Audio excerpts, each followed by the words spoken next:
Hi friends, தினமும் நம்ம சேனலில் கவர்மெண்ட் ஜாப் அப்டேட்டை பற்றி பார்த்துட்டு வரோம். நிறைய பேர் சேனலை சப்ஸ்கிரைப் பண்ணாமல் பார்க்குறீங்க. சேனலை சப்ஸ்கிரைப் பண்ணிங்க. அப்போ தான் தினம் வர கவர்மெண்ட் ஜாப் பற்றி நீங்கள் தெரிஞ்சுக்க முடியும்.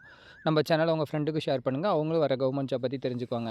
இன்றைக்கி நம்ம என்ன ஜாப் பார்க்க போகிறோம் அப்படின்னு வந்து பார்த்தோன்னா, தமிழ்நாடு கவர்மெண்ட்டில் வந்து பார்த்தோம்னா, தமிழ்நாடு அரசோட நுகர்வு பொருள் வாணிபக் கழகத்தில் வந்து பார்த்தோம்னா வேக்கண்ட் வந்திருக்கு. அந்த டீட்டெயில்ஸ் பற்றி தான் பார்க்க போகிறோம். அதாவது ரேஷன் கடையில் வந்து பார்த்தோம்னா ஜாப் வந்திருக்கு. 3 டைப் ஆஃப் ஜாப்பு.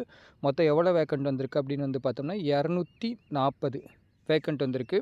80 தனித்தனியாக பிரித்து கொடுத்துருக்காங்க. என்னென்ன அப்படின்னு டீட்டெயில்ஸ் பார்க்கலாம். ஃபஸ்ட்டு வந்து பார்த்தோம்னா போஸ்ட் என்னென்னு பார்த்தோம்னா பருவகால பட்டியல் எழுத்தர். அதுக்கு வந்து 80 போஸ்ட்டு. 2 ஆண்கள் பெண்கள் விண்ணப்பிக்கலாம். அதே மாதிரி பருவகால உதவுபவர் அதில் 80 போஸ்டிங் வந்திருக்கு. ஆண்கள் பெண்கள் விண்ணப்பிக்கலாம். பருவகால காவலர் இதில் வந்து ஆண்களுக்கு மட்டும் 80 போஸ்டிங் வந்திருக்கு. சரிங்களா, மொத்தம் 240 போஸ்டிங்க்கு.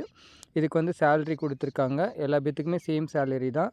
டிஏ அலோவன்ஸ் எல்லாமே சேர்த்து வருது. இது வந்து பேசிக் பே தான். இன்னும் நமக்கு நிறையா சேலரி வரும். இதுக்கு வந்து குவாலிஃபிகேஷன் கொடுத்துருக்காங்க. பருவகால பட்டியெழுத்தலுக்கு வந்து பார்த்தோன்னா இளங்கலை அறிவியல், வேளாண்மை மற்றும் பொறியியல் பட்டம் படிச்சிருக்கணும்.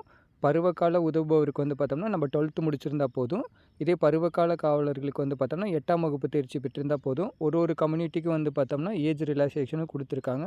இதுக்கு அப்ளிகேஷனுக்கு கடைசி நாள் வந்து பார்த்தோம்னா 7/10/2025 வரைக்கும் விண்ணப்பிக்கலாம். இது த்ரூ ஆஃப்லைன் மோடு தான். அப்ளிகேஷனை டவுன்லோட் பண்ணி எங்கே அனுப்பணும் அப்படின்னு வந்து பார்த்தோம்னா புதிய மாவட்ட ஆட்சியர் அலுவலகம், 2வது தளம் ஏ பிளாக், வெண்பாக்கம், செங்கல்பட்டு. இதான் அட்ரஸ்ஸு.